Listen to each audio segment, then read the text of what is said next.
Hi అండి. ఇక్కడ నేను క్విక్‌గా అయిపోయే గ్రేవీ రెసిపీ అయితే చేస్తున్నానండి. బిర్యానీ అయినా, చపాతీ, పరోటాస్‌కైతే సెట్ అయితుందండి. మిక్సర్ జార్ తీసుకొని ఇందులో ఒక 2 గుప్పెళ్ళు ఫ్రైడ్ ఆనియన్స్ అయితే వేసుకుంటున్నానండి. ఒక 3 మీడియం సైజు టమాటాస్ అండి. 3 అండి. ఒక 5, 6 జీడిపప్పు, పచ్చి కొబ్బరి చిన్న ముక్కండి. ఇదిగోండి ఒక స్పూను అల్లం వెల్లుల్లి పేస్టు, గరం మసాలా ఒక స్పూను, ఇదిగోండి ఒక హాఫ్ టీ స్పూన్ పసుపు, ఒక 2 స్పూన్స్ అయితే కారం, ఒక స్పూన్ అయితే సాల్ట్ అయితే వేసుకొని బాగా మెత్తగా ఫైన్‌గా పేస్ట్ అయితే చేసుకోవాలండి. పలుకైతే ఉండకూడదు. మెత్తగా అయితే పేస్ట్ అయితే చేసుకోవాలండి. ఇదిగోండి బాగా మెత్తగా పేస్ట్ అయింది కదండీ!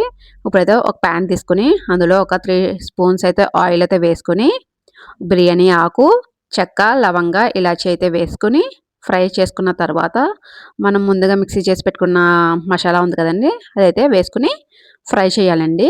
ఇదైతే అడుగైతే మాడకూడదండి. అడుగు మాడకుండా అయితే బాగా ఒక 5 మినిట్స్ ఫ్రై చేసుకోవాలండి. ఆయిల్ అంతా పైకి తేలేదాకా అయితే ఫ్రై చేసుకోవాలండి. ఇదిగోండి ఇలా ఆయిల్ పైకి తేలింది కదండీ! అడుగు మాడితే మనకైతే చేదైతే వచ్చేస్తదండి. అడుగైతే మాడకూడదు. ఇదిగోండి ఆయిల్ పైకి తేలిన తర్వాత ఒక గ్లాసు ఫుల్ గ్లాస్ అయితే వాటర్ అయితే తీసుకున్నానండి.